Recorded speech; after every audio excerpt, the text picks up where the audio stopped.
Então, certo. Sejam muito bem-vindos, então, à aula, nossa aula, 13ª aula. O último assunto da unidade 4, tá? Que a aula 12 foi gravada, né? Se tiver alguma dúvida, inclusive da aula 12, vocês podem mandar aqui para a gente sanar, né? Ou quiser deixar para o final dessa também, fica até um pouco melhor. Lembrando, né, que hoje é o último dia para postar a atividade em grupo. Está faltando um grupo só postar, que eu até já comuniquei, e, né, para não esquecer, para não perder o prazo hoje. Tá? O Cigarro não está abrindo aqui agora para ver se já postou, mas faltava só um grupo. Tá? Na aula de hoje, a gente vai falar um pouquinho, né, sobre por qual necessidade, né, o Estado precisa regular. Tá? Por que se precisa regular? Então, antes de eu iniciar, propriamente dizendo aqui a unidade 4, eu só queria fazer uma correção da aula 11, na verdade. Na última aula ao vivo nossa, que foi a 11, eu comentei sobre o índice de Gini, tá? E eu falei na aula que quanto mais alto o índice, melhor, tá? E, na verdade, é o oposto do que eu disse. Eu acabei empolgando aqui, tá? E só fazendo essa correção. O índice de Gini, na verdade, ele é um índice que varia de 0 a 1, e ele quanto mais próximo de 1, mais desigualdade você tem, tá? Quanto mais próximo de 0, menos desigualdade você tem, tá? Então, o 0, na verdade, vai corresponder à completa igualdade e 1 corresponde à completa desigualdade. Então, aqui tem deixa eu só pegar aqui uma caneta. Aqui tem dois gráficos nessa imagem. Onde está verde, né, verde claro aqui, significa os países que são menos desiguais, vamos colocar assim, que estão mais próximos da igualdade, que a distribuição da renda, a economia, é distribuída de maneira mais justa. E os vermelhos, quanto mais vermelho escuro, são os países onde você tem uma desigualdade um pouco maior. Tá? Eu não trouxe para a aula de hoje, mas tem outro gráfico que mostra a corrupção, que é muito parecido esse resultado, assim. Se você sobrepor os dois gráficos, justamente onde tem corrupção é onde tem mais desigualdade, tá? Esse é o primeiro gráfico aqui. O segundo gráfico, ele mostra a disparidade de renda, né? Então, ele mostra que entre os anos no Brasil de 2012 a 2019, aonde a gente está e como que esse gráfico evoluiu, né? Então, ele muda a cada trimestre, tá? Então, em 2012, a gente estava com 0,612, tá? E a gente chegou no final de 2014 com 0,601, e esse índice passou a subir de 2014 até 2018, na verdade, o primeiro trimestre de 2018. Depois disso, ele começou a cair, tá? Em 2019, ele fechou com uma leve queda em comparação com 2018, mas a gente não tem ainda os dados de 2020 para acompanhar, tá? Pelo menos não foi divulgado. Então, isso mostra que, né, e lembrando que em 2014 foi quando teve, né, a eleição do segundo mandato da Dilma, o início do segundo governo, né, em 2015, e aí a desigualdade voltou a crescer, tá? Um outro gráfico aqui, mais 4 gráficos aqui rapidinho, que explica esse indicador, tá?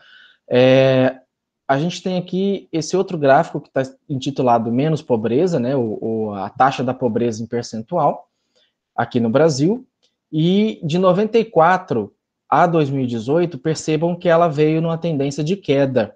E entre 2014 e 2016 ela subiu, depois ela praticamente se manteve estável, subindo um pouquinho. E a gente compara a taxa de pobreza com a evolução do rendimento médio do brasileiro de 2001, né? Então ele vai pegar mais ou menos aqui assim, tá?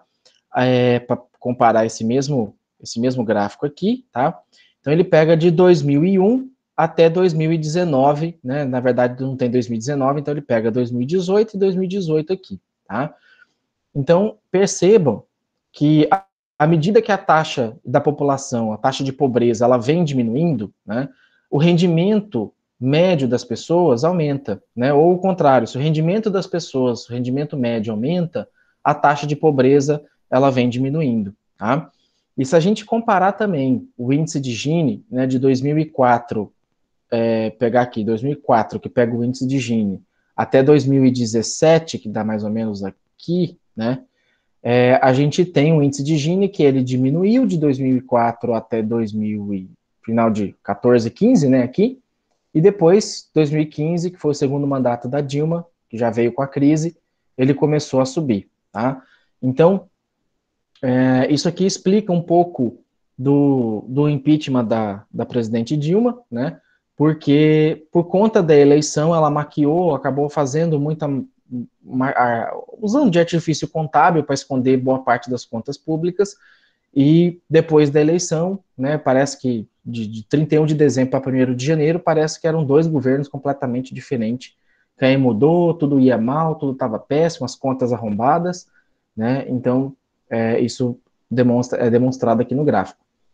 E, né, e assim, esse índice de Gini, então, quando ele sobe, né, quando ele vai mais próximo de 1, significa que está tendo desigualdade. Quando ele está mais próximo de 0, significa que ele está tendendo à igualdade. Tá? Então, a gente pode afirmar, por exemplo, que de 2004 a 2015, né, ele praticamente teve uma redução, houve uma melhora na desigualdade, né, a distribuição de renda e riqueza ficou um pouco mais igual. Só que a partir de 2015 isso começou a subir, tá? O último gráfico que eu queria mostrar é o poder de compra, que ele mostra aqui o valor da cesta básica em 94, que estava próximo de R$70, e o salário mínimo R$102. Então, esse valor, ele praticamente, o valor do salário mínimo, ele superou o valor da cesta básica até 98, 99. Em 99, eles praticamente se equiparam aqui. E a partir de 99, o valor da cesta básica é maior do que o valor do salário mínimo, tá? Professor, mas uma cesta básica não custa tudo isso. A cesta básica que o governo utiliza para calcular não é aquela cesta básica ou sacolão que a gente compra no mercado, tá? Ele entra também gasto com telecomunicação, com combustível, com saúde, tá? É uma cesta básica para você viver, digamos assim, tá? Então, desde 2000 na verdade, dos anos 99, 2000, o valor para sobreviver, o valor básico para você sobreviver tem ficado bem abaixo do valor do salário mínimo, tá? Então, aqui, né, pode ter, professor, mas o salário mínimo não foi 732, tá? O salário mínimo em 2019 foi R$1.000, né? Então tá bem próximo. É que essa diferença que ele coloca como salário mínimo aqui, tá? Na verdade, é já o valor descontado, é o valor líquido, tá? Descontado e médio também, porque, por exemplo, empregada doméstica recebe um valor líquido, a empregada da iniciativa privada recebe outro, tem alguns descontos, tá? Então, líquido, no final das contas, é esse valor aqui, tá? Deduzindo alguns impostos, contribuição social, FGTS, aquela coisa toda, tá? Então, por isso que ele considera, que é o que de fato, né? Não adianta você falar que foi o salário mínimo R$1.000, sendo que não é isso que o trabalhador recebe na mão, tá? Então, só para mostrar para vocês que muitas vezes a política de governo, a política pública, ela influencia no aumento da pobreza, na redução da pobreza, no aumento do rendimento, redução do rendimento, tá? Então, por exemplo, o imposto de renda hoje ele já está 80% defasado, tá? O que significa mais de 80%, na verdade? O que significa isso, tá? Significa que as pessoas que ganham acima de R$1.500, R$2.000, que começam as primeiras faixas do imposto de renda, elas estão pagando mais imposto, tá? As faixas de isenção, as faixas das alíquotas do imposto de renda, elas deveriam ser aplicadas a um valor maior, e hoje elas estão sendo aplicadas num valor menor de salário, tá? Então, a necessidade de você regular o mercado em si, ela torna-se necessária em função de que os mercados não estão funcionando a contento, tá? Antes de eu avançar aqui, o Erlan até perguntou, por exemplo, falar um pouco sobre os artifícios contábeis que foi utilizado, eu não estava acompanhando o chat aqui, Erlan, na época do impeachment da presidente Dilma. E, na verdade, Erlan, o que se usou foi o seguinte, foi uma prorrogação, né? Por exemplo, tinha algumas contas, por exemplo, eu vou pegar o caso mais clássico aqui, que era do Bolsa Família, tá?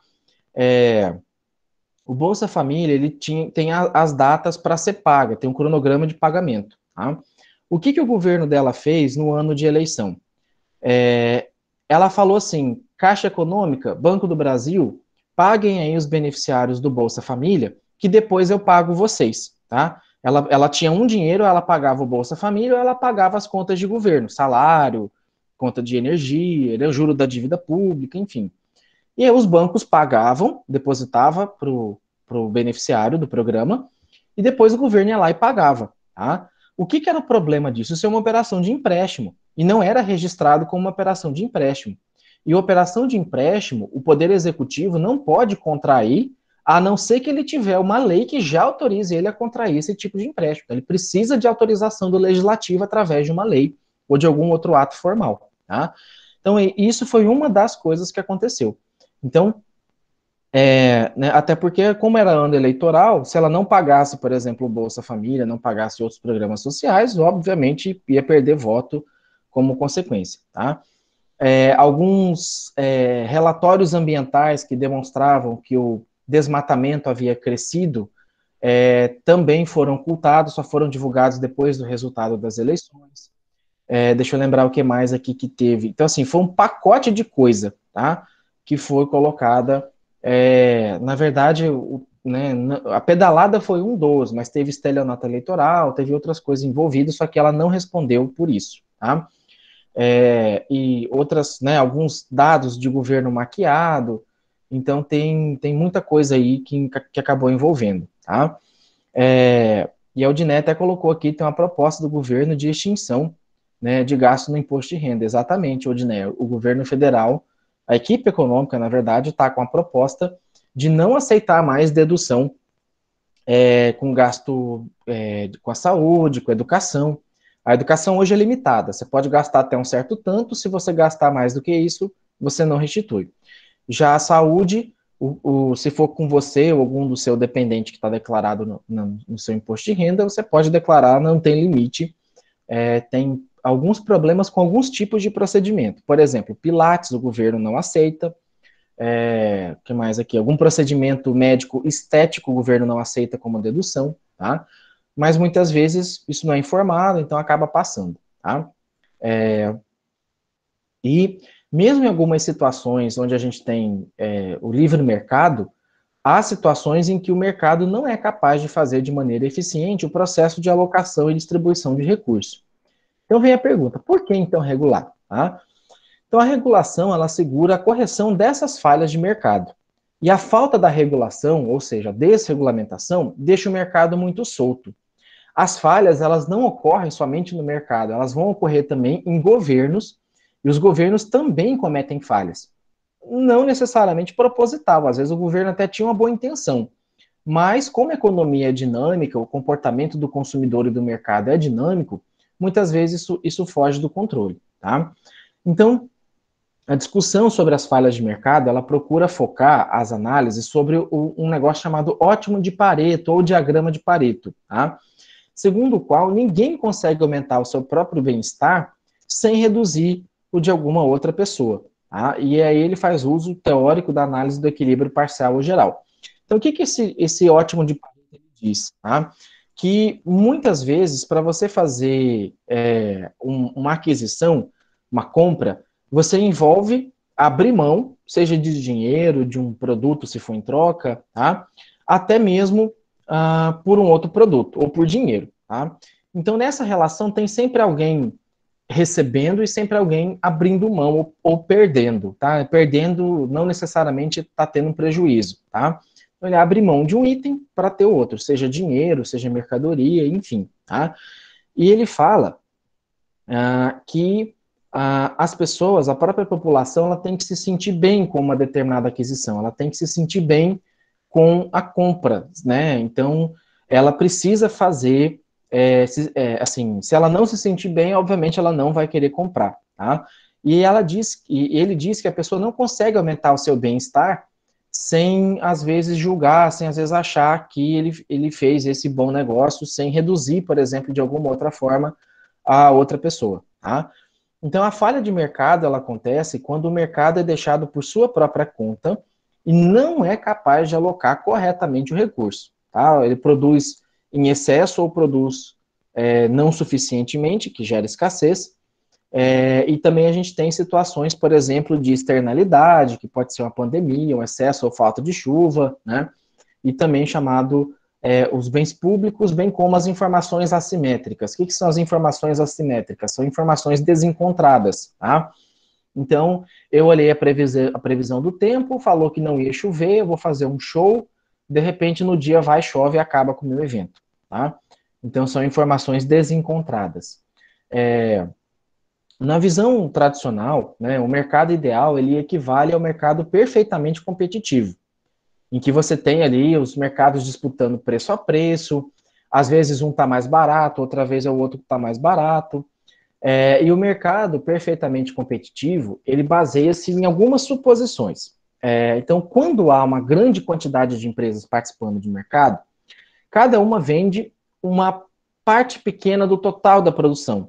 Tá? Você tem muita empresa, você dilui a parte da venda dentro desse grupo de empresas. Então, você tem várias empresas para vender esse produto e você dilui ele. Por exemplo, um sabão em pó da marca XYZ, você vai encontrar ele em 20, 15, 20, 30 mercados, em quase todos os mercados aí da cidade. Tá? Em uma decisão, por exemplo, de um desses mercados, o mercado brigou com o vendedor não quis dar desconto, o mercado falou assim, eu não vendo mais o seu produto. Tá? Meu mercado não vai vender mais o seu produto. Tá? Essa decisão de não vender não vai influenciar no preço de mercado, porque o consumidor pode buscar isso em outros mercados, talvez vai ter que andar um pouco mais longe, vai ficar meio pé da vida, mas isso não vai afetar o comportamento do consumidor, nem do vendedor, nem do fabricante. Tá? Então, isso acontece em situações em que as empresas produzem produtos idênticos ou quase idênticos. Essa homogeneidade, essa característica parecida dos produtos, é o que assegura a existência do preço de mercado único, de uma forma mais sólida, mais consistente, com a análise da oferta e procura. Então, como as empresas são pequenas, elas podem livremente entrar ou sair desse mercado sem incorrer em grandes custos adicionais. Tá? Então, você tem uma situação em que você aceita o preço e o fato de você ter produtos parecidos, mais escolhas para o consumidor, né, você deixa o consumidor mais livre para a escolha e o fato de um não querer vender ou não querer, né, colocar aquele produto no mercado não vai mexer no preço. Tá? Só que, se a gente tiver o efeito oposto, né, por exemplo, só uma única empresa que vende aquele único produto, você fica sujeito a uma situação de monopólio, e aí muitas vezes você acaba virando refém, tá, desse processo de aquisição. Você é obrigado a pagar aquilo, né, se de fato você quiser, muitas vezes, ter aquele benefício, aquele produto. Tá? Então, é importante destacar que a economia neoclássica é a que mais vê importância no funcionamento correto de mercado, ou no funcionamento mais isonômico do mercado, tá? Porque ela enxerga o mercado como a essência da economia. Então, quando a gente tem a falha de mercado, há uma falha na lógica do modelo de desenvolvimento. Foi desenvolvido errado, tem alguma coisa, se o mercado não está funcionando é porque tem alguma coisa errada. E aí é hora que o governo intervém, ou o governo deve regular, com a função de reverter essas falhas para que você ajuste o mercado a voltar a funcionar corretamente. Tá? Então, de maneira geral, a função da regulação pode ser dividida em três partes ou três funções. A primeira é de proporcionar o desenvolvimento econômico através da promoção e do bem-estar de consumidor e produtor, ou seja, fazer com que quem produz e quem compra se encontrem, tá? A segunda é fazer com que as condições de competição sejam reproduzidas de forma constante, né? Então, não favorecer ou desfavorecer determinada empresa, então tomar cuidado com critérios para geração de benefício, renúncia fiscal, isenções, tá? Que ela tem que dar condições para que os mercados possam competir entre si, tá? E também a função de garantir a existência do mercado como uma instituição capaz de assegurar a regularidade do comportamento aos membros da sociedade. Ou seja, que o consumidor não precisa ficar comprando e estocando, porque ele sabe que por mais que um produto falte às vezes na prateleira hoje ou amanhã, na próxima semana esse produto vai ser reposto, tá? Então, garantir essa regularidade e não, como em alguns países, que você tem falta de mercadoria por meses aí na prateleira, tá? Então, pegando um exemplo, né, dessa situação, também, você tem algumas vezes o próprio governo regulando, por exemplo, a venda de bebida alcoólica ou mesmo cigarro, em que ele observa, através de dados estatísticos, dados anotados, que, por exemplo, a população está ficando mais doente por conta está ficando mais doente por conta do cigarro, ou que os índices de acidente no trânsito aumentou em decorrência do consumo de bebida alcoólica. Então, o que o governo faz? Normalmente, proibir o consumo é muito difícil, ele não vai conseguir proibir. Aí ele mexe na outra parte mais sensível do corpo humano, que é o bolso, né? Então, ele vai lá, aumenta o imposto, aumentando o imposto, isso fica mais caro para o consumidor, e isso ficando mais caro para o consumidor, em tese, tende a reduzir um pouco o consumo.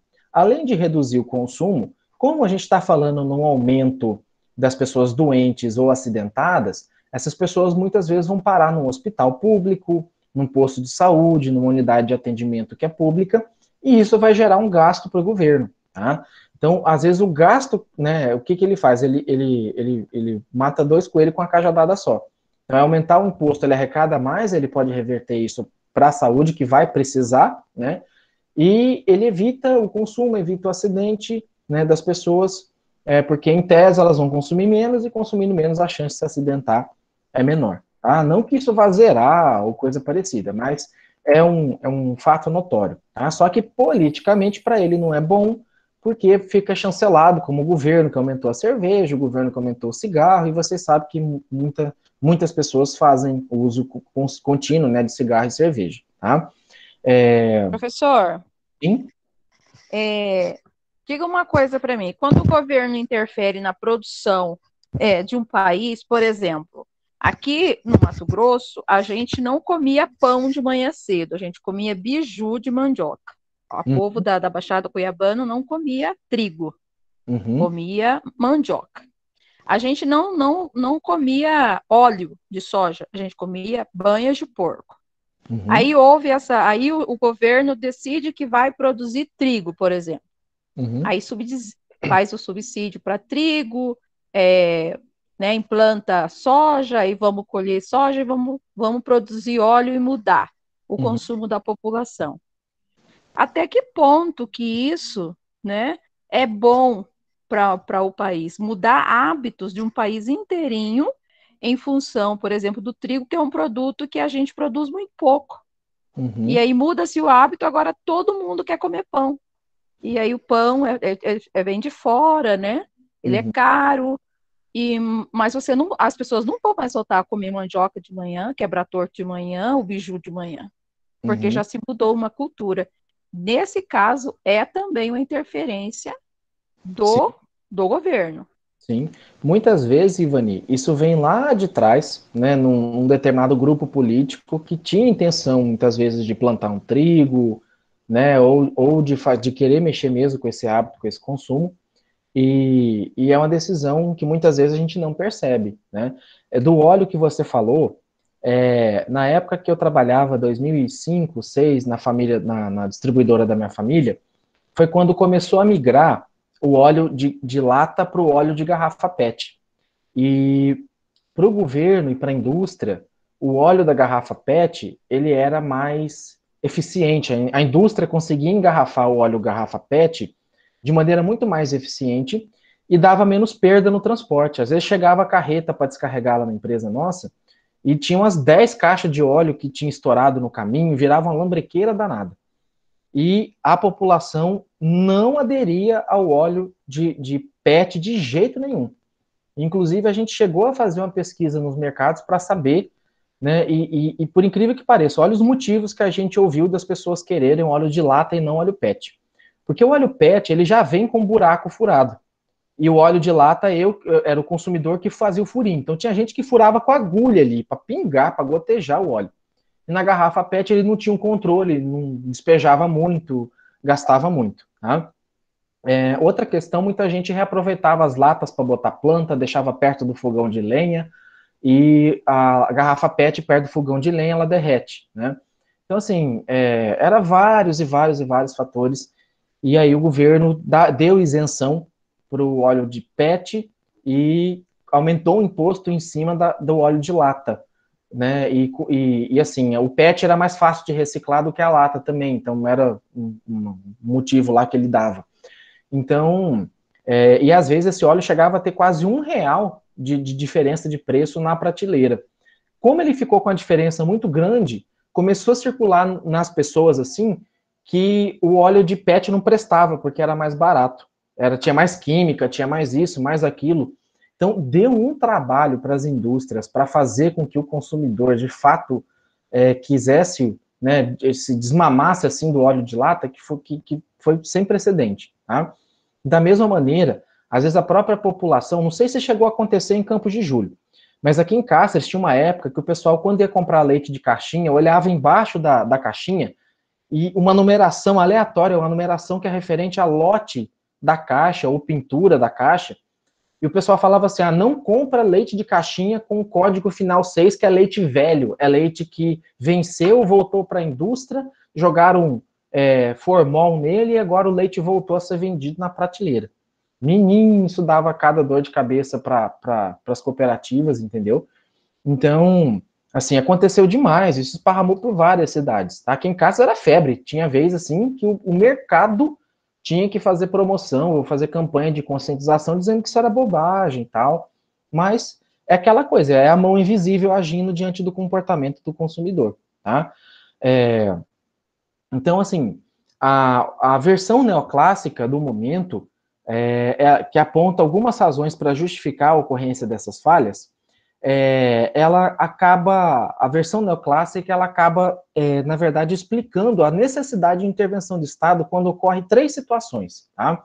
Primeira, quando você tem um poder de mercado, quando você tem um empresário ou uma empresa só, muito grande, com uma capacidade de influir diretamente no preço do produto.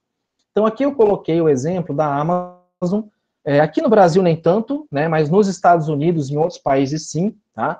Então, a Amazon ela é tão grande, que muitas vezes ela chega a comprar 100% da produção de determinados produtos, da indústria de determinados segmentos, e ela acaba sendo a única, ela compra a produção total e é ela que acaba botando o preço dessa produção, tá? Desse produto. Então, muitas vezes, o governo tem que taxar, o governo tem que ficar de olho, ver se ela não está praticando preço abusivo, né? E a Amazon faz isso, por que ela cresceu tanto, tá? A Amazon foi uma empresa que passou a trabalhar com data warehouse e data mining. O que significa isso? Armazém de dados e mineração de dados. Tudo que vocês fazem no celular de vocês, acho que sem vocês perceberem, porque ninguém leu as 238 páginas do termo de aceite quando você ligou seu aparelho celular, é que muitas das informações do que você faz, o que você acessa, o que você clica, o que você, às vezes, conversa, é captado, e isso é transformado em um banco de dados, que sabe que dia, que hora, tudo que você faz, sabe toda a sua rotina, sabe todo o seu perfil, e ele vai armazenando essas informações e, de repente, começa a te oferecer propagandas já direcionadas. Então, você fala, muitas vezes já deve ter acontecido com vocês, eu quero comprar uma bicicleta. Passa 15 minutos, vem uma propaganda de bicicleta no seu e-mail, vem uma propaganda de bicicleta no Facebook, no Instagram, tá? Num determinado site que você está acessando, tá? Então, mas eu não dei informação minha. Mas na hora que você respondeu aquelas brincadeirinhas do Facebook, na hora que você acabou aceitando os termos de uso de determinado aplicativo, você concordou em fornecer informações suas, tá? Então, isso, inclusive, foi utilizado nas eleições americanas, na eleição do Trump, né, nessa última eleição, que esse ano está para ter outra lá. E o que eles fizeram? Eles usaram um grande banco de dados de eleitores, tá? Então, por exemplo, idade, renda, gênero, onde morava, e com isso eles conseguiam, né, como era o comportamento dessas pessoas em redes sociais, né? Por exemplo, se eu fizer 4 ou 5 postagens no Facebook, o Facebook vai entender mais ou menos se eu sou um pouco mais de direita, se eu sou de esquerda, se eu sou centro-direita, centro-esquerda, extrema-direita, extrema-esquerda, tá? Então, se às vezes eu declarar um voto no candidato X, Y, Z, né, isso vai juntando informação. E o que a equipe do governo dele, a equipe de campanha dele fez? Eles focaram em quem estava indeciso. Então, quem já tinha voto declarado para o outro candidato, para Hillary, né, que era outra candidata, e quem já tinha voto declarado para o Trump, saiu fora do foco das campanhas eleitorais. Eles focaram em quem estavam indecisos, tá? Então, hoje, você já fala em alguns governos que regulam, por exemplo, as informações. Então, por exemplo, na China, o governo chinês sabe tudo que o cidadão chinês está escrevendo. Várias redes sociais são proibidas, internet é proibida, tá? Então, você não tem um livre acesso como você tem aqui no Brasil, né? O Erlan até lembrou aqui, ó, a Cambridge Analytica, exatamente, tá? Então, eles trabalharam com vários dados, tá? E eles acabaram direcionando a campanha, os e-mails, as propagandas para quem estava indeciso, fazendo vídeo falando bem, pegando testemunho de amigo dele falando bem, tá? Então, assim, de um jeito grosseiro, né, o que eu vou falar aqui é como se fizesse uma lavagem cerebral, como se mostrasse com muita persuasão para aqueles indecisos qual era o candidato que eles teriam que escolher, tá? Então, a Amazon, por exemplo, ela está por trás de várias grandes empresas, vários bancos de dados. Então, juntamente com o Google, ela compete com o Google justamente para ver quem detém a maior informação.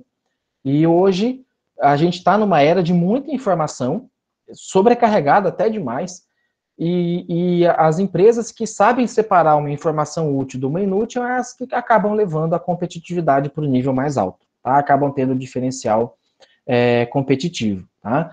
Então, esse é o poder de mercado. Quando acontece uma falha de mercado, quando uma empresa fica muito grande e ela começa a comprar outras pequenas, ela começa a determinar preço, né? Os outros pequenos passam a olhar para ela como preço de referência, entre outras questões, tá? Já as informações incompletas são quando os consumidores, entendam-se aí como a demanda do mercado, não possui todas as informações a respeito dos preços ou da qualidade de um determinado produto. Então, isso pode levar o mercado a operar de forma não eficiente, gerando essa assimetria de informações. Então, aqui eu coloquei até um desenho aí, de você comprar comprar uma lebre e receber um gato, tá? Então, essas informações incompletas, muitas vezes você tem propagandas de produtos que prometem emagrecer, propaganda de produto. Aí você tá um caso que aconteceu aqui em Cáceres. Tinha uma empresa que vendia Guaraná em pó, Guaraná ralado, né? Muito famosa aqui na região. E eles tinham no rótulo do produto do Guaraná deles, dizendo que esse produto era afrodisíaco, tá? Aí, né, ele resolveu fazer uma venda para os Estados Unidos e vendeu 25 mil reais desse Guaraná ralado lá para alguém que queria importar isso nos Estados Unidos. Quando esse produto bateu na alfândega americana, eles falaram assim, opa, você está dizendo no rótulo aqui que esse produto é afrodisíaco, mas cadê a comprovação que esse produto é afrodisíaco? Tá? Então, cadê, muitas vezes, aquelas propagandas de limpa fogão na TV, né? Nossa, bonito, ele só passou o paninho uma vez e limpou, né? Então, isso faz com que o consumidor tenha uma ideia errada do que é de fato aquele produto, né? E o papel do governo é justamente, através das agências reguladoras, fazer com que isso não atinja os consumidores, tá? Fazer com que isso não gere assimetria de informações, tá? E também ele tem que regular quando acontece as externalidades, né? O que é isso? Como uma pandemia, por exemplo, eu coloquei o desenho aqui do asséptico gel, como diz o Marrone na live do Bruno Marrone. Então, as externalidades é uma pandemia, é um excesso de chuva, é uma falta de chuva, é uma seca extrema, tá? Então, são as ações pelas quais o produtor ou consumidor acaba influenciando outros produtores e consumidores, alterando o preço de mercado, né? Então, muitas vezes, ainda mais cidade pequena, né? Às vezes você tem um consumidor que tem condição de comprar metade do estoque de um supermercado, por exemplo, né? Então ele vai lá, compra, e isso vai faltar para a população. Então é o consumidor influenciando muitas vezes no preço. Aquele pouco que ficar, ou vai ser comprado por alguém que vai querer revender, né? Ou o dono do mercado vai tirar da prateleira, né? Vai dizer que depois que é uma reposição de estoque com preço mais alto, ou muitas vezes vai acabar e vai faltar, e aí quem tem vai acabar vendendo mais caro. Então, o governo também tem que ficar de olho nessas externalidades, porque às vezes ele precisa regular ou regulamentar, né? Então, por exemplo, você tem também outras situações em que o governo cria leis municipais, né? Qual que foi uma que eu vi, que eu achei absurda também esse tempo atrás, agora me fugiu o nome, tá? Mas esses dias eu vi um prefeito prefeito proibindo, acho que animal de estimação, 25 mil reais para quem tivesse animal de estimação ou cachorro que latisse depois das 10 da noite, um negócio assim. Não foi na China não, isso foi aqui no Brasil, acho que foi lá no sul, se eu não me engano, tá? Não lembro se era animal de estimação agora, mas era alguma coisa assim. Você podia ter animal de estimação, mas se ele latisse ou atrapalhasse a vizinhança depois das 10 da noite, o cidadão ia receber uma multa de 25 mil reais, né? Então, ora, pelo amor de Deus, né? Tem umas situações que precisa de limite. Então, quando o sistema de preço funciona de forma eficiente,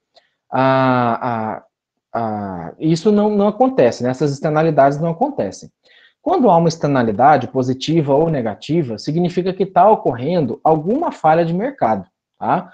A existência de externalidade, ela implica em dizer que o funcionamento do mercado não é necessariamente mais eficiente, tá?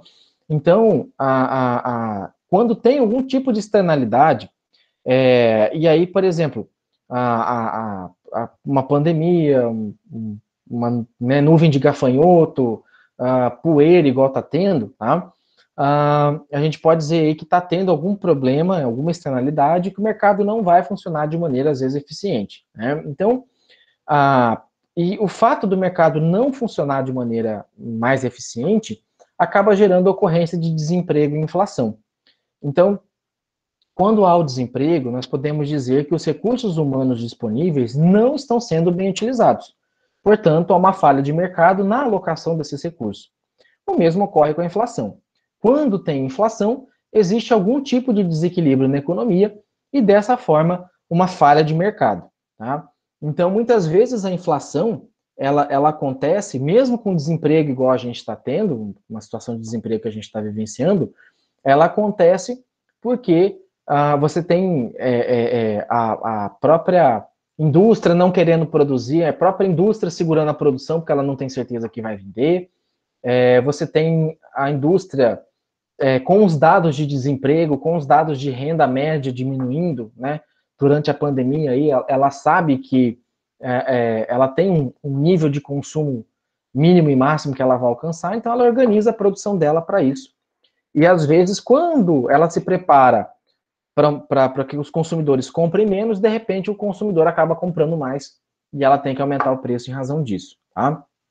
Então, a gente pode notar que o livre funcionamento do mercado não garante a solução de problemas como a existência de altos níveis de desemprego e inflação. Tá? O fato da gente ter hoje 13 milhões isso mesmo, o Elton até colocou aqui, ó, né, vereadores em Santa Catarina aprovam lei que proíbe cachorro de latir, né? Então, né, pelo amor de Deus, tudo bem que é competência do Estado, e aí quando a gente fala Estado é poder público, regular, mas isso aí é exagero, isso aí, né? Qualquer um que já teve algum cachorro, algum animal de estimação sabe que isso é um completo exagero, né?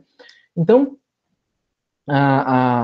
por conta disso, né, você tem uma situação de desemprego e inflação, é tudo que você não quer, né? Normalmente, quando você tem uma redução do desemprego, ou seja, o aumento da empregabilidade, costuma ter inflação. Então, isso é normal, porque as pessoas passam a ter mais acesso à renda, a indústria vai se adaptando à produção ao aumento de consumo, e aí os preços tendem a subir, isso é absolutamente normal.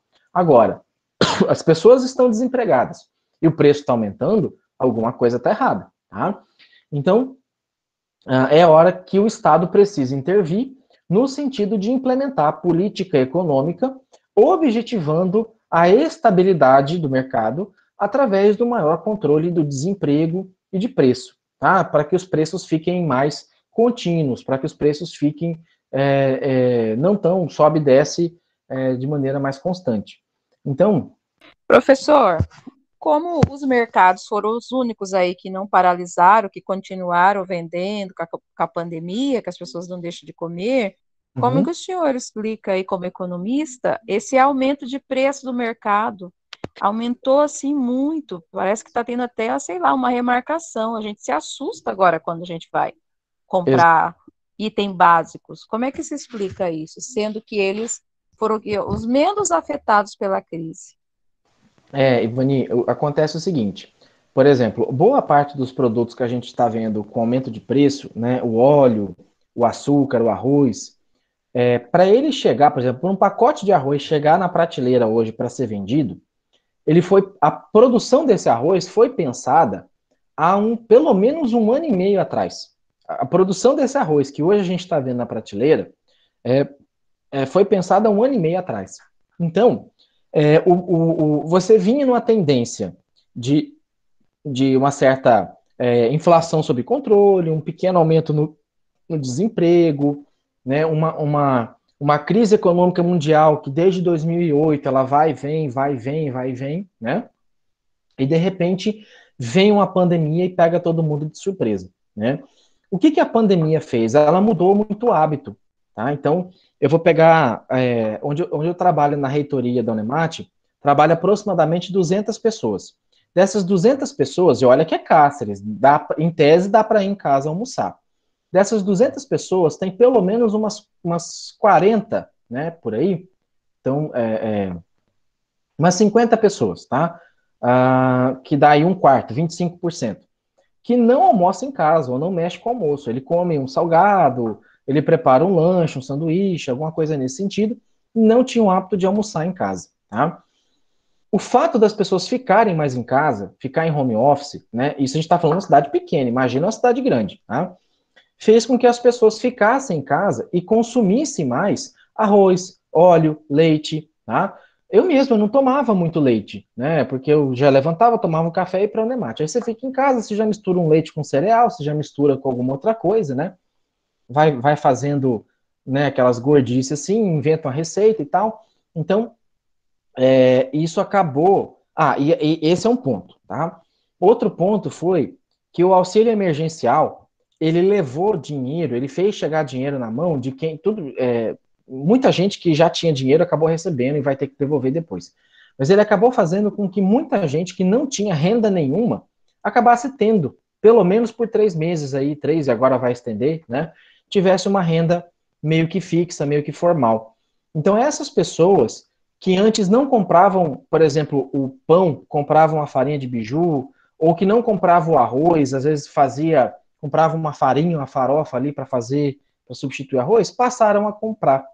E aí, para fazer o arroz, você precisa comprar o óleo, né? Para fazer um bolo, às vezes precisa do leite, da farinha.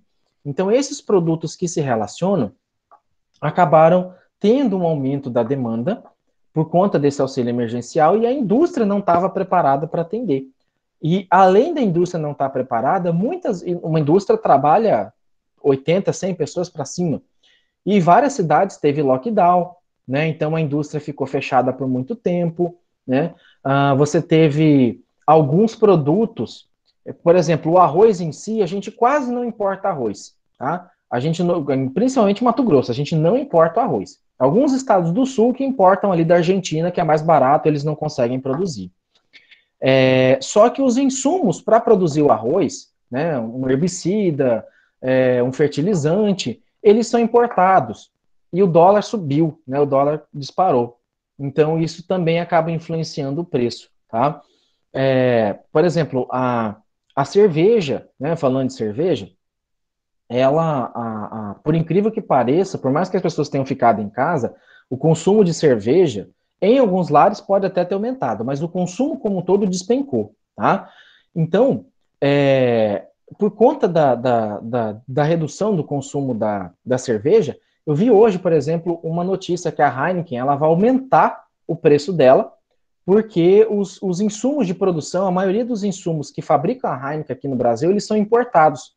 Então, como o dólar subiu, não tem mais como a fábrica manter, né, segurar o custo lá embaixo. Ela vai ter que, e como ela conseguia segurar pelo volume que era produzido. Tá? Como ela fabricava muito, ela ganhava um pouquinho desse muito.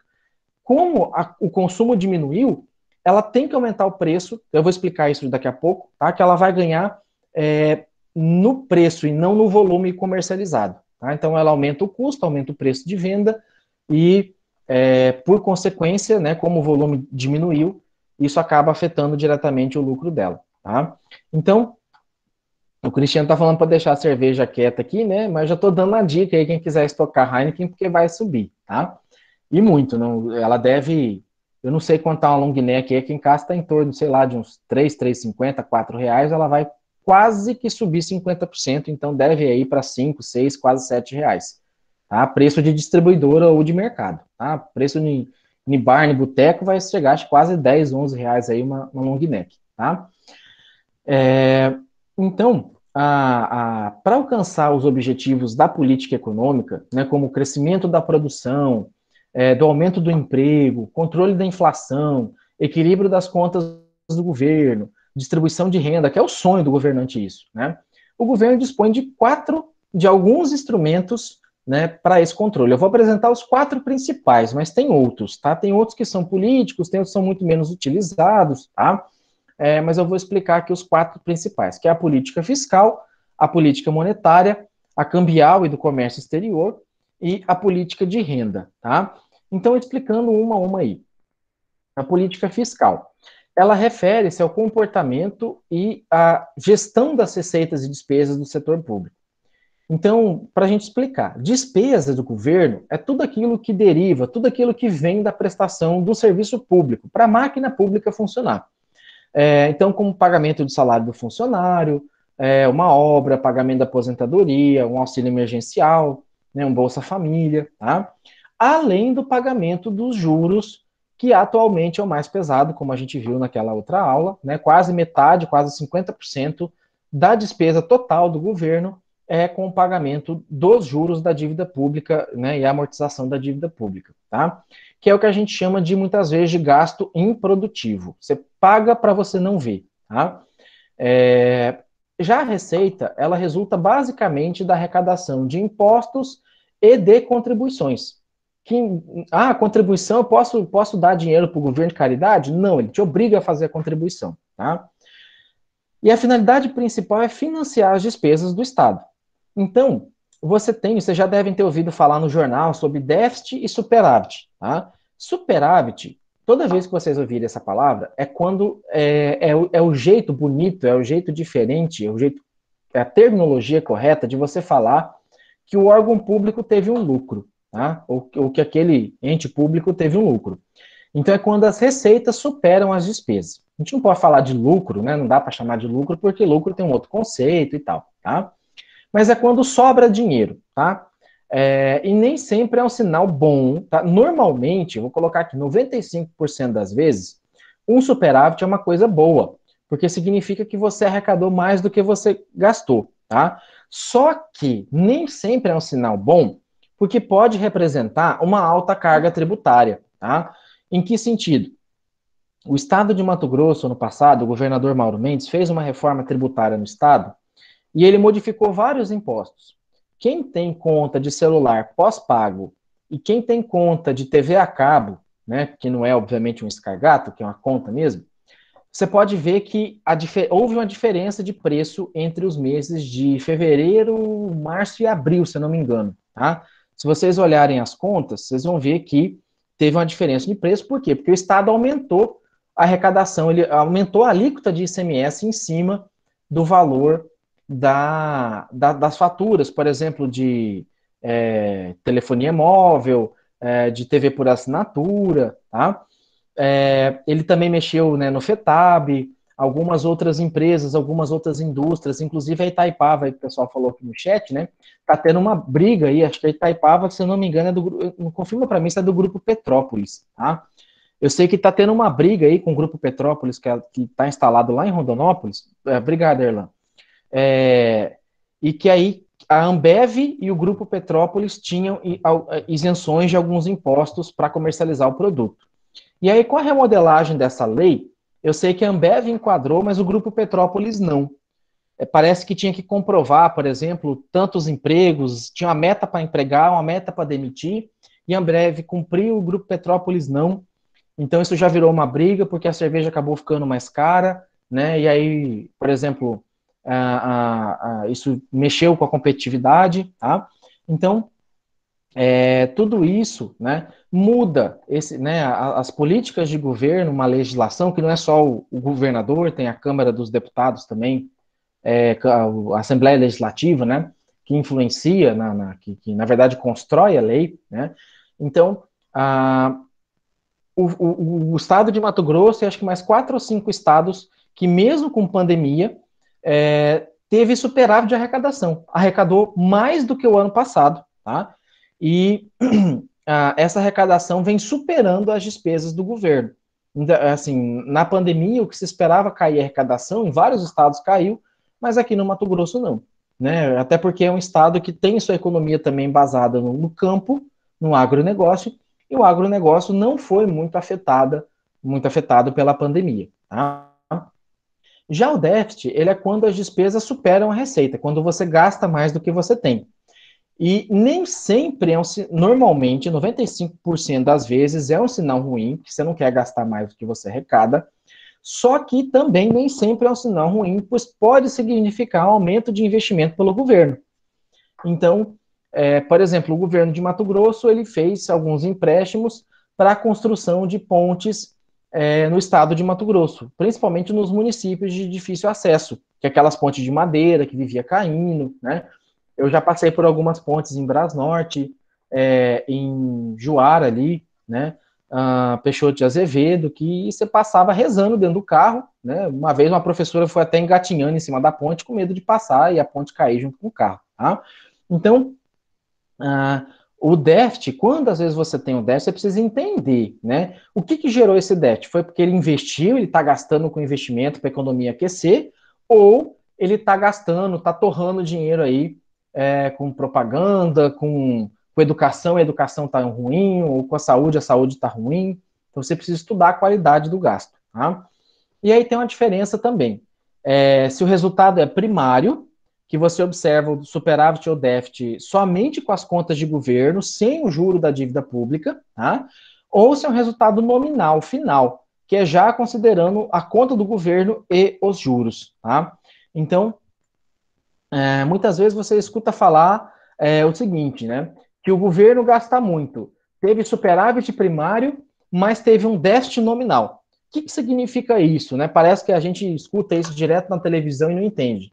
Significa que as contas de governo, o gasto que ele teve com as secretarias, para a máquina funcionar, digamos assim, foi menor do que ele teve de arrecadação. Só que aquilo que ele arrecadou não foi suficiente para pagar o juro da dívida pública. Então, vou chutar aqui valores, tá? Um determinado estado teve uma arrecadação de 15 bilhões de reais e uma despesa de 10 bilhões de reais. Aí você fala, poxa, ele teve um superávit primário de 5 bilhões de reais. Só que ele tinha que pagar 6 bilhões de reais em juro da dívida pública. Tá? E aí ele fez sobrar 5, só que ele teve que pagar 6. Então ele teve um déficit nominal. Tá? O resultado primário dele foi superavitário, né? Ele gastou menos nas contas do dia a dia, só que por conta do pagamento do juro, né, de algum empréstimo, de alguma conta pública, o resultado acabou ficando negativo. Tá? Então, mas professor, e se ele tivesse 15 de receita, 10 de despesa e somente 4 de juro? Tá? Ele teria um superávit primário e também um superávit nominal, ou um superávit primário e nominal. Tá? Então, somando todas as receitas e descontando os gastos com saúde e educação, por esse exemplo que eu dei aí em vermelho, foi alcançado um resultado positivo, em tese, tá? Porque às vezes o governo economizou para gastar com outra coisa, perdão, né? Assim, gastar com bobagem depois, na verdade, né? Deixou faltar remédio, a educação piorou, né? Então, parece que ele passa por um gestor responsável, mas ele está sendo irresponsável por estar economizando dinheiro, fazendo sobrar dinheiro para parecer bonito na foto, tá? Como uma pedalada. E ao pagarmos o juro da dívida, verificamos o déficit nas contas públicas. Então, é difícil, às vezes, município ou estado ficar endividado. Normalmente, esse endividamento, esse encargo dos juros é relativo à União, tá? E aí, falando, né, a política fiscal, ela ainda tem dois tipos, duas opções. Ela pode ter o sentido expansivo, que ela pode aumentar os gastos públicos e reduzir os impostos, com o objetivo de ampliar a produção do emprego e o emprego na economia, tá? Então, ela se sacrifica em prol de um volume maior de giro, de produção, tá? Ou caráter restritivo, que ela reduz a produção, proporcionando o aumento, né, do desemprego, os gastos públicos são diminuídos e os impostos são aumentados. Então, o sentido expansivo é o seguinte, fazendo uma assimilação aí com o mercado privado, tá? Eu posso optar por reduzir a minha margem de lucro, né, por ganhar menos, e eu vender mais desse produto. Esse produto fica barato, as pessoas um volume de pessoas maior vai comprar, e eu ganho pelo volume. Eu ganho porque muitas pessoas compraram. Tá? É o sentido expansivo do governo. Ele aumenta o gasto público, né? Com isso ele injeta mais dinheiro na economia, e ele ganha por esse volume girado, que eu vou mostrar uma figura já já que mostra a roda como que funciona. Tá? E o caráter restritivo, ele é justamente o oposto. Ele reduz a produção, ele reduz o dinheiro, ele não injeta dinheiro na economia, ele aumenta a carga de imposto, tá? Para que ele, né, para que tenha um consumo menor, mas quem consumir acabe pagando mais imposto. Então, normalmente essas posturas são assumidas pelos governos em função dos seus objetivos de política econômica. Então, antes de qualquer crítica, né, é importante entendermos o que o governo de fato deseja. Então, para a aplicação das políticas econômicas, principalmente a fiscal, a gente tem que verificar quais os resultados previstos. Então, o fato, por exemplo, de você mexer na política cambial, deixar um dólar mais caro, em tese, o objetivo do governo é favorecer o mercado nacional, tá? No sentido de que ele vai desincentivar a importação, para importar o produto vai ficar mais caro, só que ele vai fomentar a indústria nacional a produzir um produto que pode ser exportado mais barato, que seja um produto com um preço mais competitivo. Tá? E se o alcance desses objetivos envolver custo econômico ou social elevado, ainda que você comprove que esse seja o melhor caminho, a política muitas vezes pode não ser recomendável. Tá? Então, isso que a gente às vezes observa, né? Você faz de tudo para incentivar o comércio, a produção nacional. De repente vem o lockdown fechando as fábricas. Ora, né? Vai ter aumento de preço generalizado, vai faltar produto no mercado, né? O dólar vai estar lá em cima, você não vai abaixar ele de uma hora para outra. Então isso vai gerar uma série de consequências. Tá? E o aumento do gasto público, ele estimula um aumento da produção das empresas, das firmas, por duas vias. Pode aumentar diretamente, né, quando o setor público compra bem e serviço das empresas e famílias, né, ou seja, quando ele compra diretamente, ele injeta diretamente o dinheiro, por exemplo, na agricultura familiar, né, as licitações, muitas vezes, né, parte das aquisições da merenda escolar tem que vir da agricultura familiar, ou ele injeta dinheiro, por exemplo, num programa social, que ele dá o dinheiro diretamente para as famílias, tá? Ou indiretamente, quando as famílias com uma renda maior eleva a sua demanda por bens de consumo e, portanto, acaba aumentando as vendas, tá? Então,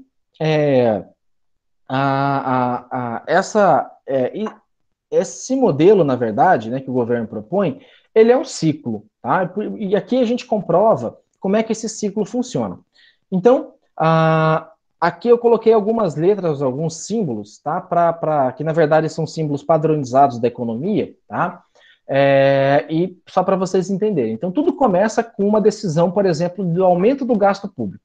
Eu vou fazer obra, eu vou, né, sei lá, o auxílio emergencial, eu vou gastar o dinheiro, vou pegar o dinheiro aqui que está nos bancos, que está retido, e vou jogar isso na economia, tá?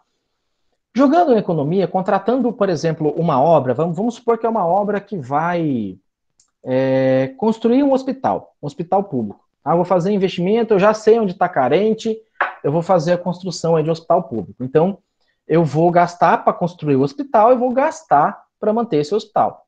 Então, gasto para a construção do hospital vai contratar uma empresa, vai contratar funcionário, material para construir, né? A loja de material vai precisar de contratar gente, contratar, né, um caminhoneiro, um caminhão, operador de máquina, enfim, tá? São muitas pessoas que trabalham numa obra. Então, fazendo isso, vai aumentar o quê? Vai aumentar o emprego, né? Aumentando o emprego, vai aumentar salário, vai ter mais gente recebendo salário. Aumentando o salário, isso aumenta a renda das famílias, que, por consequentemente, essas famílias, tendo um dinheiro, tendo uma basezinha ali, vão aumentar o consumo. Aumentando o consumo, elas vão estar contribuindo com a receita do governo, né? Em tese, se a gente considerar que a sociedade paga os impostos corretamente. Aumentando a receita do governo, esse aumento é porque teve mais impostos, e tendo mais impostos, ele tem mais dinheiro para continuar fazendo essa roda girar, tá? Então, deixa eu limpar aqui a tela, tá? Professor, Oi, sim? professor, só Sim, fazer uma observação, assim, uma pergunta também, na verdade. A gente observa que o Brasil ele tem um alto índice de produção de matéria-prima. E a gente, assim, não tem, parece que, não sei se parece que o governo nosso, os governos nossos que já tivemos e atual também, parece que eles não têm essa visão de industrializar o país, não sei se é pela extensão também ou não, porque quando você cria mais praças de fábricas e industrialização dessa matéria-prima que a gente vai produz, que na verdade a gente exporta a grande maioria, não seria ideal você ter um investimento agora, ainda mais após essa pandemia agora, investir mais nessa questão de fábricas, indústrias, para tentar reter um pouco essa matéria-prima aqui e, por consequência, dar mais emprego para o povo, para tentar dar uma acelerada na economia? Sim, Hélio. Isso é o que deveria ser feito. Só que o que acontece?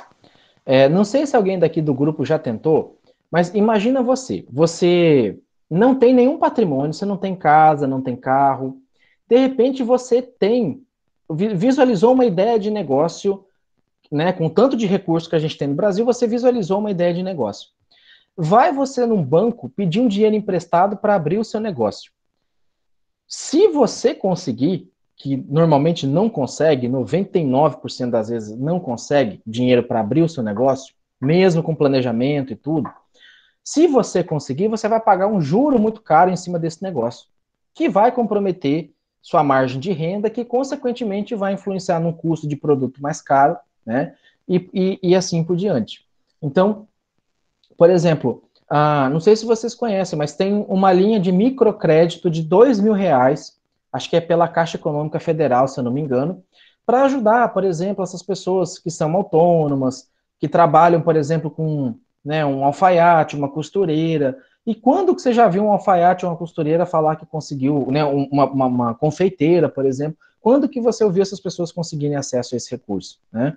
Então, a Georgina até colocou, né, investir na agricultura familiar, né, correto, né? Então, você precisa fazer esse tipo de investimento, né, e você precisa fazer com que o governo libere o dinheiro para a população de maneira mais simplificada, de maneira mais justa, mais correta, né?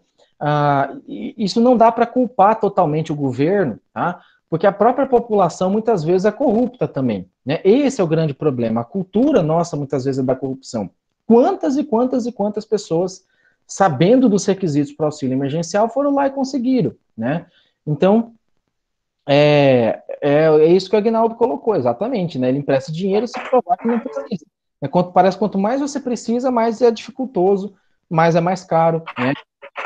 Professor, mas assim, por exemplo, se a gente for observar o BNDES, né, nos últimos anos, vamos pegar os últimos 20 anos aí, ele teve um crescimento exponencial no país, né? Sim, sim. Financiou bastante obras, tanto aqui no Brasil quanto fora, tudo. Só que assim, a gente observa que é um banco que foi criado para o desenvolvimento do país. Na verdade, parece que os recursos que era para ter sido investido aqui, a gente parece que não tem uma clareza também. Então, assim, é uma falha parece que é uma falha mais que política nessa situação, então, né? Porque quando você tem um banco que tem um fomento para o país, e esse banco ele desvirtua desse sentido, né? Então eu acho que também tem essa questão aí também, né?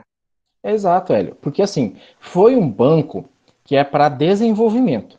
Só que o pequeno empresário, ele não consegue ter acesso. Quando muito, ele consegue um cartão do BNDES para ele comprar uma máquina, equipamento em 24 vezes com um juro pequenininho, 36 vezes com um juro pequenininho, tá?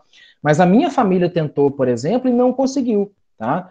A gente tentava, fazia projeto, refazia e não aprovava, não aprovava. Aí você tem um dono do Itaú, tá? Um dos sócios aí um bancário, que vai lá no BNDES e pega um dinheiro para comprar um avião para ele.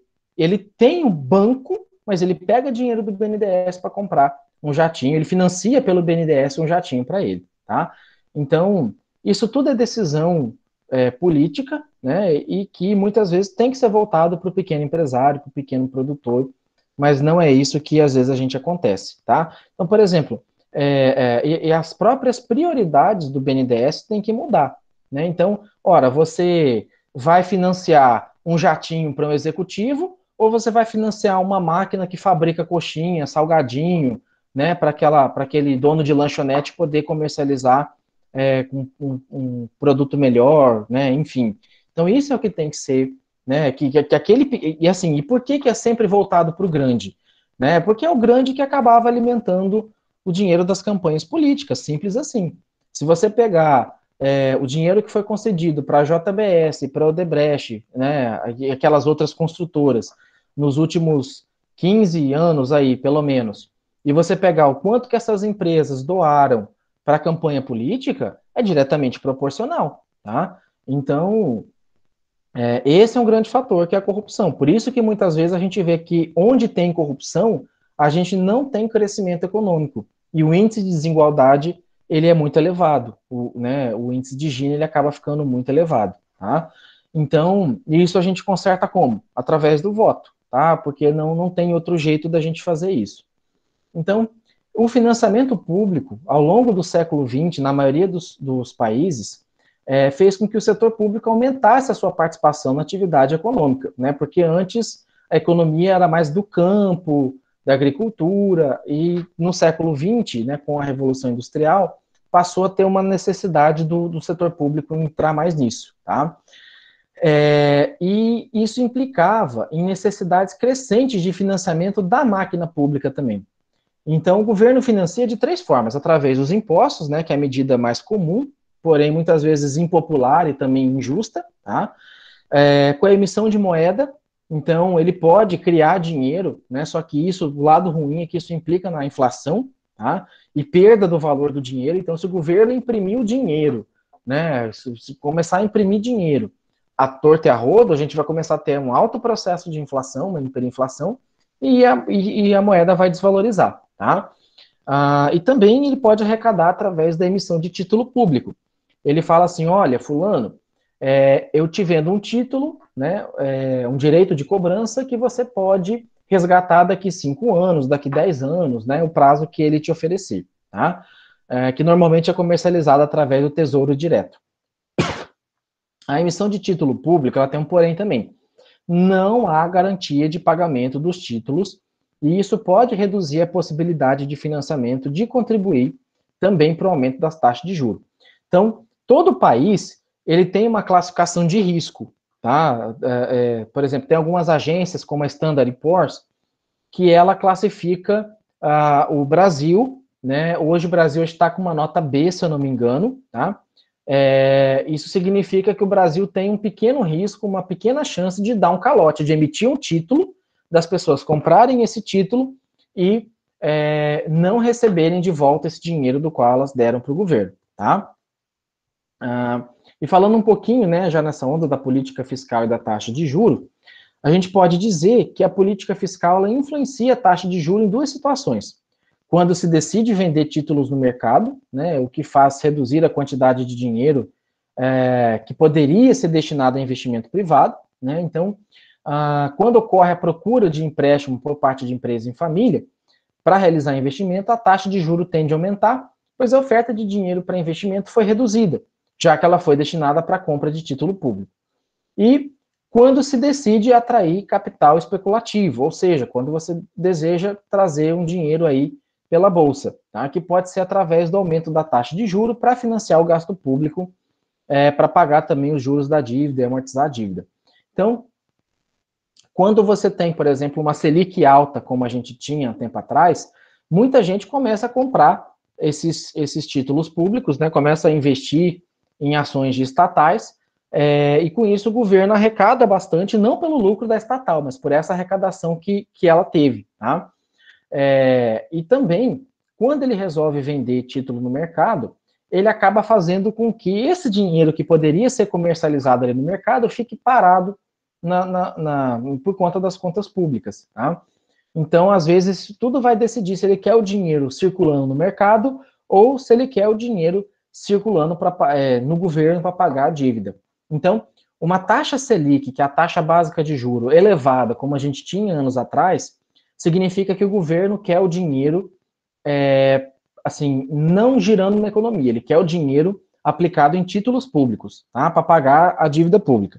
Se o governo, como agora, está nessa pandemia, não está tendo comércio, né? Ele quer que o dinheiro gire no comércio, que o dinheiro vá para o comércio, e não que as pessoas comprem títulos aí no mercado, parem com esse dinheiro no mercado, tá? Outra forma que ele tem também de regular é através da tributação, que é a principal forma de receita do governo, tá? Então, os impostos são uma imposição do Estado aos indivíduos, você não tem como questionar isso, né? Dos indivíduos e as empresas, para que paguem uma certa quantidade de dinheiro em relação a determinados atos econômicos, tal como consumo, salário, lucro, etc. Então, a gente tem dois tipos aqui de impostos, de incidência, tá? O tipo e a incidência. Quanto ao tipo, a gente tem o imposto direto, que é o imposto de renda da pessoa física, né? Então, só vai pagar esse imposto quem, de fato, tem uma receita que alcance o patamar de retenção, de contribuição, de pagamento, na verdade, do imposto de renda, tá? Então, não é todo mundo que paga imposto de renda. E você tem os impostos indiretos, que é o ICMS, que todo mundo, quem tem dinheiro, quem ganha muito, quem ganha pouco, acaba pagando, né? O que eu pago de ICMS num celular é o mesmo para todo mundo, tá? Independente da sua renda. Já quanto à incidência, a gente tem ele progressivo, um exemplo do imposto de renda, então quanto mais você ganhar, mais você vai pagar, tá? Regressivo, que é como se fosse a previdência privada, né? Ou a aquisição de um título, por exemplo, do Tesouro Direto, você comprou um título com resgate para daqui 5 anos. Eu me arrependi no próximo mês, comprei agora em setembro, em outubro eu me arrependi. Se você resgatar antes, você vai pagar mais imposto. Quanto mais tarde, né, você resgatar, menos você vai perder. Quanto mais cedo você resgatar, mais você vai perder. E proporcional, que é, por exemplo, o imposto sobre grandes fortunas, que é o que a gente não tem aqui no Brasil. Então, ele é aplicado só algumas, a incidência dele é para algumas pessoas específicas e ele é proporcional ao quão rico, quão fortuna essa pessoa tem acumulada, tá? Deixa eu só ver aqui a Georgina. É o próprio governo, prefeito, investir que aquele produto que circule dentro do Estado, dentro das nossas empresas, constituído aqui dentro do Estado. Laticínio, frigorífico, etc. Os incentivos justos para que ele possa vender, tá? Eu não entendi direito a pergunta, Georgina, mas assim, muitas vezes é o governo que pode incentivar ou desincentivar determinado comércio de algum produto, né? Se é um produto essencial, né, o governo, ele vai sim evitar tributar porque é um produto essencial, tá? Ele sabe que tem um lado político nisso, muitas vezes ele vai tentar uma reeleição, e ele sabe que tem coisa que às vezes ele não pode mexer, tá? E que se ele mexer também as pessoas vão passar a ter fome, entre outros pontos, tá? Então, no Brasil, a estrutura tributária ela é fortemente regressiva, tá? Em função da predominância dos impostos indiretos, ao contrário do que se observa em outros países, tá? Então, é uma política que desincentiva, muitas vezes, você a comprar por conta da incidência indireta do imposto, tá? O ideal seria que, por exemplo, vamos supor que para você comprar 1 litro de leite no mercado, esse litro de leite poderia ficar vinculado, por exemplo, à renda, né, que seria uma vinculação direta. Só que isso não acontece, tá? Isso não vai acontecer. Em outros países, sim, tá? Então, uma maior incidência de imposto indireto penaliza a classe mais baixa de renda. Porque se o leite subir de R$ 4,00 para R$ 8,00, vai pesar no meu orçamento. Mas se eu quiser comprar leite, eu não vou deixar de comprar o leite, eu vou comprar. Muito revoltado, mas vou comprar, tá? Agora, para outras pessoas, não. Né? Para outras pessoas, para outras famílias, a família de uma renda mais baixa vai deixar de comprar o leite porque ela opta por comprar outros produtos essenciais. E também a qualidade de vida da população está altamente associada à distribuição de renda, né? Então, o fato de você a qualidade de vida da população aqui no Brasil, apesar da expectativa de vida estar subindo, mas a qualidade de vida ela veio caindo, né? Então, por quê? Porque as pessoas têm que trabalhar em 3 empregos, tá? Para ter uma renda decente, uma renda melhor. Muitas vezes ela come mal, se alimenta mal, como eu falei o caso aí de você ficar comendo salgado, coxinha, como um almoço, uma refeição, tá? Então, a qualidade de vida também influencia na renda. E tributando as classes mais ricas, né, via modificação de impostos, pode-se aliviar as classes mais pobres, né? Então, você tributa o mais rico, você faz com que, né, você não tenha que cobrar mais imposto para melhorar a sua arrecadação, porque a sua arrecadação vai vindo mais rico, e aí você não tem a necessidade de aumentar um imposto que vai prejudicar ali o pobre, tá? A pessoa mais pobre. Então, essa mudança na incidência tributária pode ser feita pela modificação de impostos regressivos para impostos progressivos. Então, você pagar mais à medida que você acabe aumentando o seu consumo, tá? Então, quando se reduz a carga regressiva, né, o IPTU, IPI, IPVA, etc., você acaba aumentando quando você reduz a carga regressiva e aumenta a progressiva, há distribuição de renda e melhora das condições de vida da população. Mas, professor, se a fórmula é tão simples assim, se a regra é tão simples, por que isso não acontece? Simplesmente porque a nossa política e a classe política não é uma classe política que veio da base, que veio de baixo. É uma classe política que às vezes, até aquele que veio de baixo, ele foi financiado por um partido, por um empresário, por alguém que tinha dinheiro, tá? E a gente tem uma política que ela é diretamente associada à classe dominante, à classe oligárquica. Então você tem famílias tradicionais no poder, você tem, né, por exemplo, senadores, deputados, que já tem uma geração, pai, filho, neto, na política, né? E são pessoas que se enriqueceram, que conseguiram enriquecer através da política, e isso também é um ciclo vicioso muito difícil de quebrar, tá? No âmbito municipal, isso é mais fácil de ocorrer, tá? Agora, no âmbito estadual e federal, isso é muito difícil de ocorrer, tá? Então, o que eu queria passar para vocês na aula de hoje, né, era isso, né? Ficou um pouquinho corrido aqui as minhas explicações por conta do tempo, né? Porque hoje só tem 24 pessoas aí, metade da turma assistindo, tá? E eu sempre preocupo também um pouco as pessoas que vão acabar, que não podem assistir ao vivo, que vão assistir depois, então para não ficar uma aula muito extensa.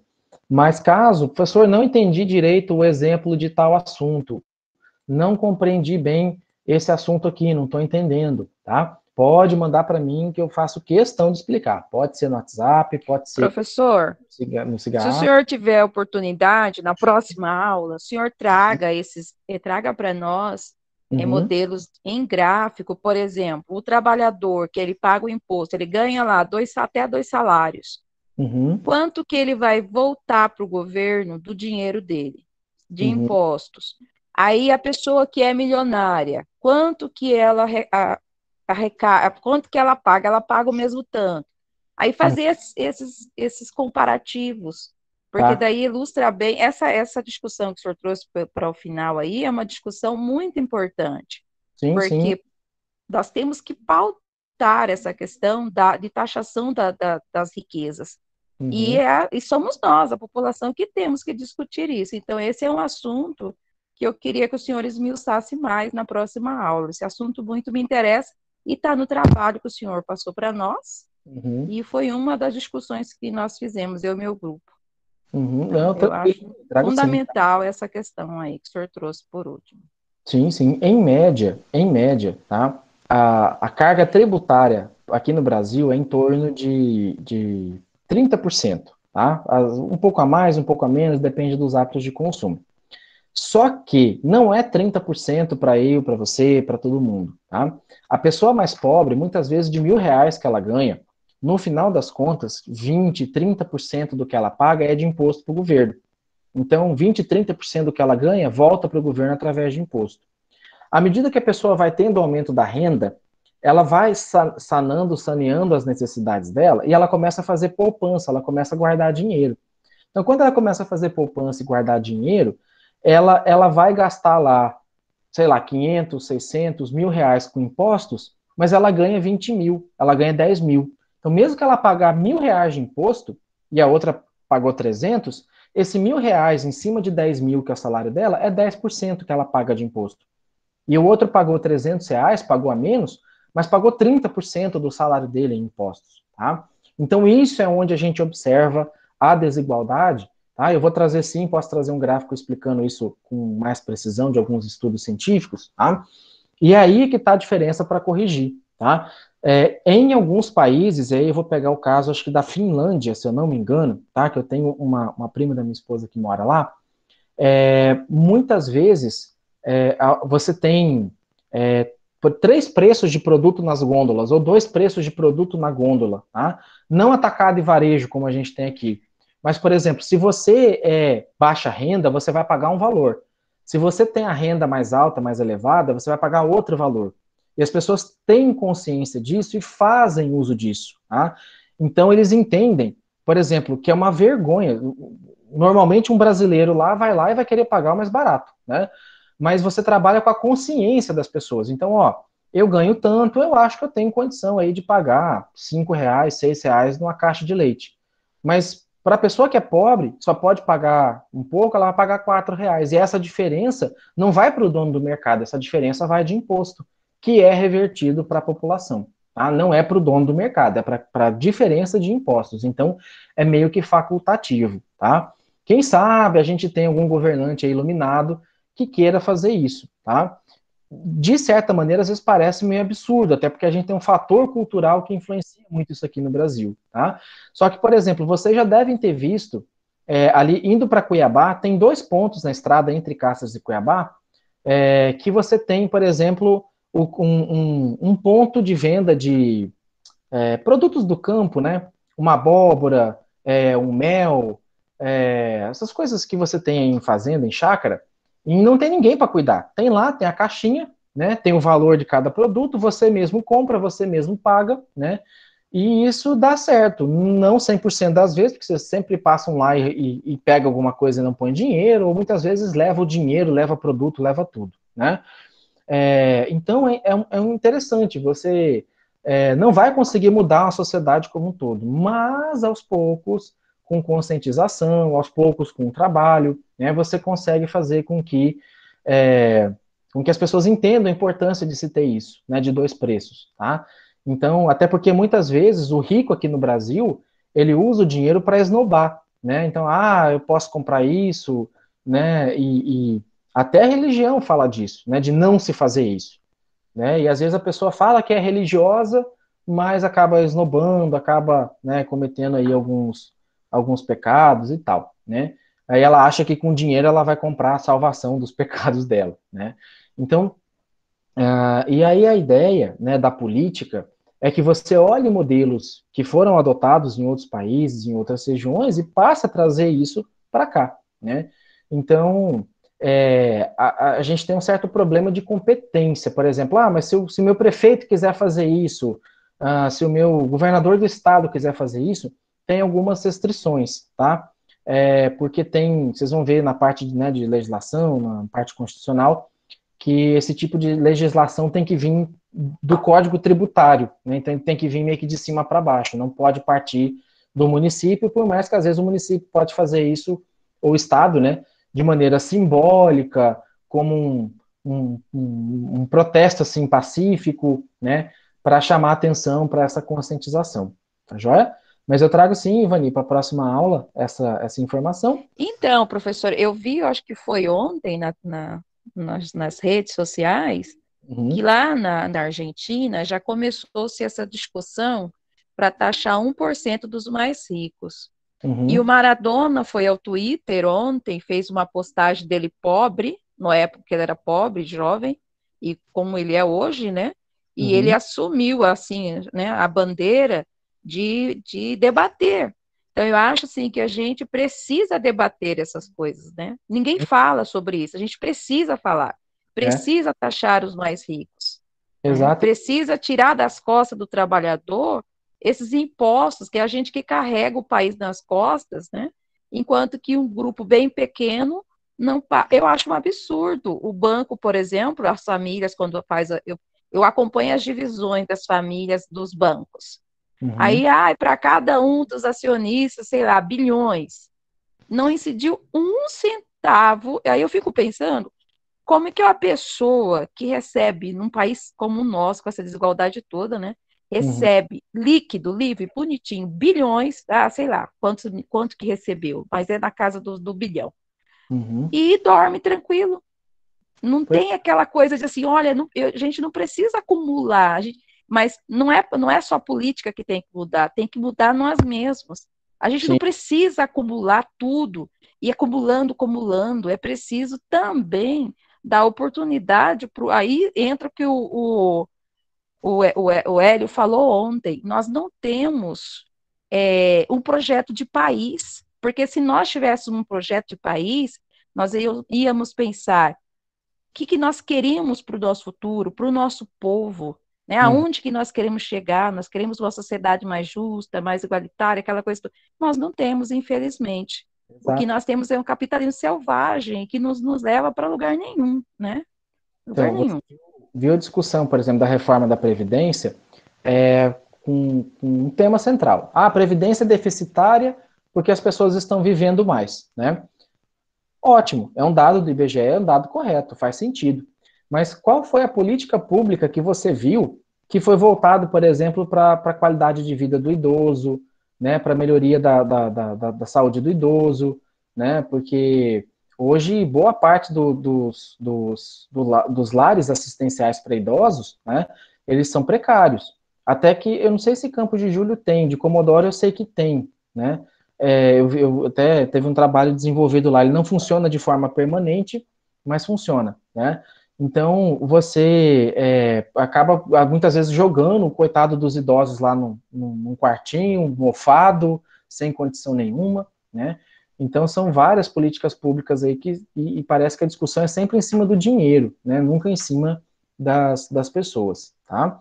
Mas foram muito boas aí as colocações, o que o Hélio colocou aí realmente, né, às vezes, e assim, indo do que você falou, né, aqui no Brasil sempre teve um pé no freio em tributar o rico, porque falava que o rico é que mantinha o capital funcionando aqui no Brasil. Que se tributasse o rico tiraria o dinheiro daqui e a economia ia despencar, tá? Só que o rico já tirou o dinheiro daqui. Quando a Selic baixou, né, quando a Selic despencou, eles foram levar o dinheiro para países em que você tem uma remuneração, a taxa básica de juro maior, tá? Então, lógico que tem capital estrangeiro aqui, ainda no Brasil, porque o capital estrangeiro no mundo inteiro acabou ficando mais barato, né? A taxa básica de juro em vários países diminuiu. Então, mas hoje você não tem só esse capital estrangeiro aqui, tá? E hoje você não tem só estrangeiro rico com capital aqui no Brasil. Você tem muito brasileiro rico, né, com capital aqui. E que muitas vezes não paga nem o imposto de renda. Por quê? Porque ele abre um negócio chamado holding familiar. Ele abre uma empresa, constitui como sócio dessa empresa, bota o patrimônio dele todo dessa empresa, e aí é uma empresa que não vai ter renda, é uma empresa que não vai ter venda, né? E aí ele escapa de pagar o imposto de renda, ele escapa de pagar, quando vem a falecer, né, o imposto de renda em cima do ganho de capital, o ITCD e o ITBI não cobra, porque vai cobrar só em cima do capital social da empresa, não vai cobrar em cima do patrimônio dela. Então, são leis que precisariam mudar, tá, para que você tivesse, de fato, uma melhor distribuição disso daí. Quando meu pai faleceu, a gente gastou mais ou menos 18 a 20% do patrimônio que eu e meus irmãos, minha família herdou, foi para o pagamento de impostos, tá? ITBI, ITCD e imposto de renda, tá? Mais ou menos a gente perdeu 1/5 do patrimônio para pagamento desses impostos. Esses dias morreu uma pessoa de uma família muito rica, o cara com muita fazenda aqui em Cáceres, e como ele tinha constituído uma holding familiar, ele não perdeu praticamente nada, não deu nem 0,3% do patrimônio total dele, tá? Então, assim, a lei tem que ser igual, né? Assim, eu não vou mexer com holding familiar, eu não vou ter nem dinheiro para ficar tocando, apesar de ser contador, né? Mas eu não estudei, não tive conteúdo de holding familiar, não me sinto preparado para mexer com isso, e é injusto. E é normalmente esses que têm muito dinheiro é que acaba justamente driblando, né, fugindo ali das leis, burlando, para não ter que pagar, não ter que contribuir, tá certo? Então, é um assunto importante, viu? Assim, os contadores, os advogados têm tomado conta disso daí, tá? Então eu vou encerrar a aula aqui, porque já está ficando com 1h30, tá? Até amanhã de manhã já está postado no ambiente virtual. E qualquer outra dúvida, podem mandar para mim aí no WhatsApp, tá? E aí, Ivani, eu trago na próxima aula, sim, o gráfico que você pediu, tá? E aí a gente discute um pouco melhor na nossa aula. Então, uma boa noite aí e um bom descanso para todo mundo, tá? Quem ainda não postou, não esquece lá de postar ainda hoje o trabalho, tá joia? Então, até a nossa próxima aula. Valeu, pessoal. Tchau, tchau.